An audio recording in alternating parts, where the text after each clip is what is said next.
The wind hammered the old log cabin in Jackson Hole, Wyoming. It was the kind of cold that stole your breath and the kind of blizzard that buried hope. For 70-year-old Bill Carter, a man who had already lost his wife, Patricia, this mountain solitude was both his sanctuary and his tomb.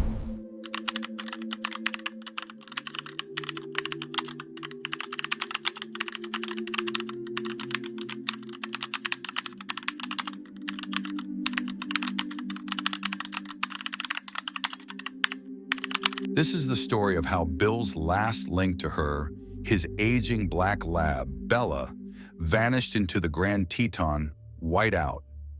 She was gone for 3 days, but it was what she returned with that would test the limits of his courage, his duty as an old ranger, and the law itself. Bill went to stoke the wood stove that morning. He was stiff, sore, and worried about Bella. He called her name. The only answer was the howl of the wind. Then he saw it, the front door. It wasn't closed. It was cracked open, just enough for a large, determined dog to slip through. A tiny drift of fresh snow lay on the floor inside the crack. Bill grabbed his heaviest coat and plunged into the maelstrom. For 3 days he searched. He called Bella's name until his throat was raw. The blizzard had not let up. It was a wall of white, burying tracks, burying sound, burying everything. He was a retired park ranger. He knew what this storm did. It killed. By the third morning, the wind finally died. Bill walked toward the porch to check the snow depth, planning the grim task of searching for a body. And then he saw it, a black shape against the blinding, endless white. It was Bella. She was down about 30 feet from the porch. Her dark fur was matted with ice. Her breathing was shallow. Bill's heart stopped. But then, it restarted with a violent, terrifying surge.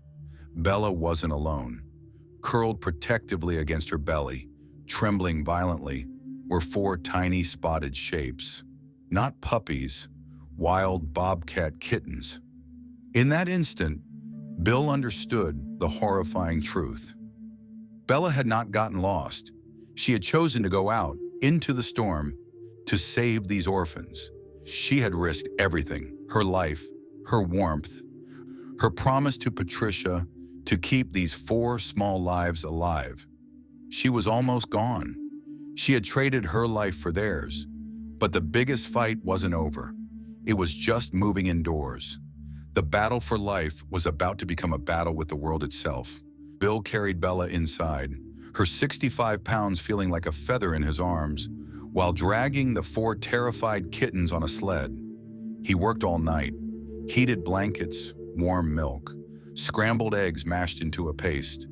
The kittens, Ranger, Shadow, Maple, and little Pip, were starving. Pip was the smallest. She had the bluish eyes of an infant and didn't move. She lay against Bella's chest, taking comfort from the rhythm of the old dog's heartbeat, but she would not eat. Bill, a man who had faced combat in the harshest wilderness, found himself whispering prayers over this tiny, spotted scrap of life. Bella miraculously began to rally. She was a dog with a renewed purpose. The sadness that had covered her like a shroud since Patricia's death was gone. She was a mother now. She licked the kittens, let them nurse for comfort, and her golden brown eyes never left them. The next day, Bill saw a white truck pull up. It wasn't the delivery man. It wasn't Dr. Olivia Garcia, the vet. It was the law. The man who stepped out of the truck was young, fit, and wore the uniform of the Wyoming Fish and Game. His name tag read Agent Travis Cole. "Mr. Carter," Agent Cole's voice was polite but firm, "I received a report of wild animals being illegally harbored on your property. May I come in?" Bill knew his duty as a retired park ranger. He knew the law. He knew the kittens were a protected species, but he also knew what Bella had done. He opened the door. Agent Cole stood frozen in the doorway for a long moment.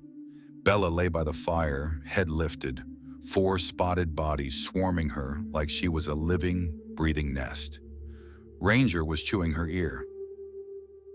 Pip was a tiny lump nestled right under her chin. "Mr. Carter," Agent Cole said slowly, "you understand these animals must be placed in a proper rehabilitation facility.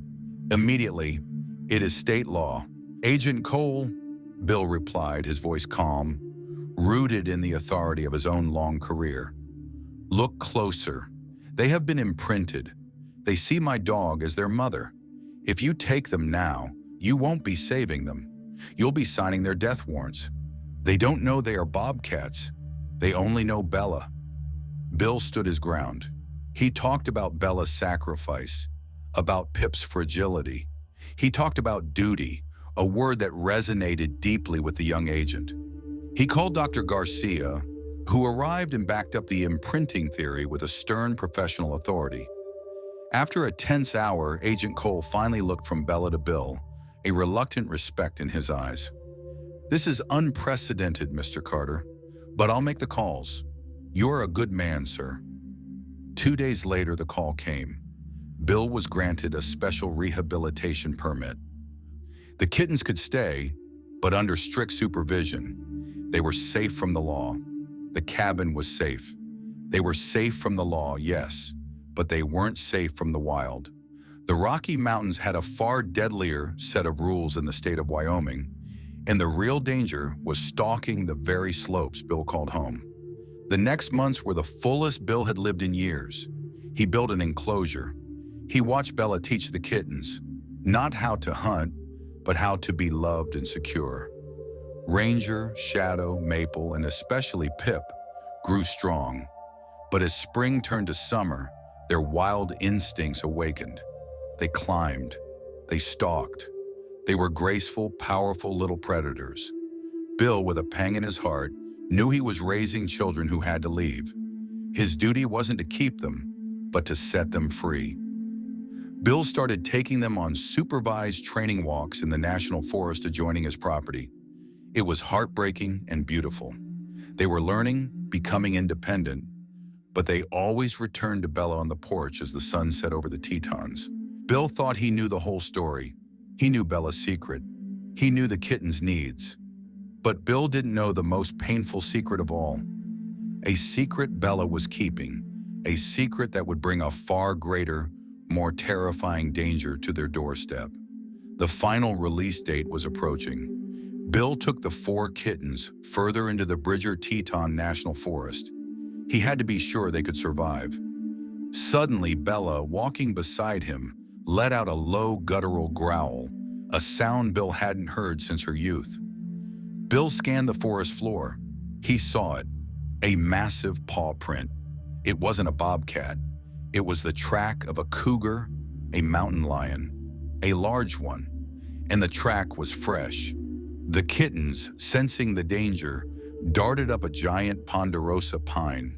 Bella stood her ground, an old, arthritic dog facing the ultimate predator in the Wyoming wilds, ready to defend her children one last time. Bill pulled Bella back, his hands shaking. He looked up at the ridge, and there, perfectly camouflaged among the aspens, he saw her, a large female bobcat. She was thin, scarred, and limping. She was the true mother. She had been wounded, perhaps by a hunter or a larger predator, and couldn't return to the den. She had been close, desperately trying to hunt, when the blizzard hit. Bella, with her old dog instinct, hadn't just found the kittens. She had been led to them by the mother's scent trail, and the mother had known that her strength was gone. She was there, watching, waiting for Bill and Bella to finish the job she couldn't. Bill stared at the bobcat mother. She met his eyes not with fear, but with a profound, weary intelligence. Bill felt a wave of shame and awe. He hadn't saved them. Bella and this desperate, wounded mother had. The greatest act of love he had ever witnessed was a silent handoff between 2 different species, with him as the temporary guardian. Suddenly, the mountain lion appeared.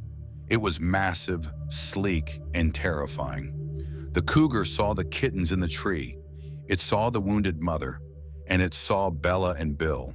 The bobcat mother let out a primal snarl, drawing the lion's attention away from the tree. It was a bluff, an act of sheer, impossible bravery. Bill knew what he had to do. He reached into his pack, pulled out his emergency air horn, and let rip a sound that tore through the quiet forest. The cougar, startled by the human noise, vanished into the brush. The bobcat mother turned and gave Bill a quick, decisive nod, a communication that needed no words. She limped away, melting back into the trees, leaving her young family in the care of the old man and the old dog. They had faced the lion and they had saved the mother. They thought they were invincible. But the very next day, a simple training exercise went catastrophically wrong. Then came the day Bill would never forgive himself for. The 4 kittens were out on their own, on a practice hunt near the enclosure. Ranger, the biggest, got too cocky. They chased a rabbit, bounding through the tall grass. Bill turned his head for a single second. When he looked back, Ranger, Shadow, and Maple were emerging. Pip was not. Bill called. He searched for hours. He found a small drop of blood on a rock. Pip, his little Pip, the one who defied death a dozen times, was gone. Caught in a hidden crevice, or worse, taken by a coyote. The despair was paralyzing. Bill felt the weight of his old failures return. He was the vet who couldn't keep his best friend safe in combat. He was the ranger who failed to protect his smallest ward. He was the widower who couldn't keep his promise to Patricia. Dr. Garcia came. She knew. She told him the truth. Pip was still alive but trapped, and to save her, Bill had to make the ultimate impossible trade-off. Bill knew what he had to do. He had to finish what Bella started. Dr. Garcia managed to find Pip, trapped with a badly broken leg in a rock slide. She was alive but fading fast. "Bill," Dr. Garcia said gently, "she needs specialized surgery, weeks of recovery in a sterile environment. It's too much for the permit, too much for the cabin. She needs the full rehabilitation center. But if she goes, the others must go too. We can't have one wild animal returning to a semi-tame environment. It's all 4 now for Pip to live." The choice was cruel. The agonizing decision was this: hold on to his self-made family for a few more weeks, or sacrifice his immediate happiness to save the one who needed him most. Bill looked at Bella. She was asleep, exhausted, but her tail gave a soft thump, thump, thump against the rug. She had sacrificed her life for them. Bill could do no less. "Do it, Doctor," Bill whispered, the words catching in his throat. "Take them. Save Pip." The farewell was devastating. The 4 bobcats were placed in carriers. Bella, understanding completely, licked their heads through the bars. Bill's last memory was Pip's tiny blue eyes looking at him as the van drove away, disappearing into the vastness of the Wyoming wilderness. The cabin was silent again, the silence of death, the silence of a good man who had done the right thing and felt utterly, completely broken. It was quiet for weeks, too quiet. Bill kept the porch light on, but no one came. He was alone again, staring into the dark. But the wild places hold on to their own. And a mother's lesson, once learned, is never forgotten. The snow returned early that year. Bill was by the fire, reading a book, tasting nothing. The house was empty. He was ready for the long, cold, final winter. Then Bella stirred. Her head snapped up. Her ears were pricked.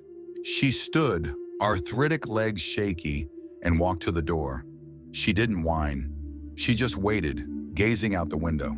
Bill walked to the door and looked out. The snow was falling lightly, and then he saw them.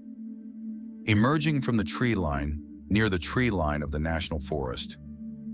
4 sleek, powerful, spotted shapes. They were no longer kittens. They were magnificent, fully wild bobcats. They didn't run to him. They didn't beg for food. They moved with the silent, predatory grace of the mountain. Ranger approached the porch first, and then, in a gesture that made Bill gasp, he rubbed his massive head against Bill's thigh, a final, silent hello from the child he saved. Then came Shadow and Maple, and finally Pip, the smallest, the fiercest, whose broken leg was healed and whose steps were flawless. She jumped onto the porch railing and let out the soft, peculiar bobcat chirp that Bill hadn't heard in months, the sound that meant, "I missed you. We are safe, and thank you." Bill looked beyond them, toward the dark line of the forest, and there she was, the bobcat mother. She stood still, watching her children and their surrogate family.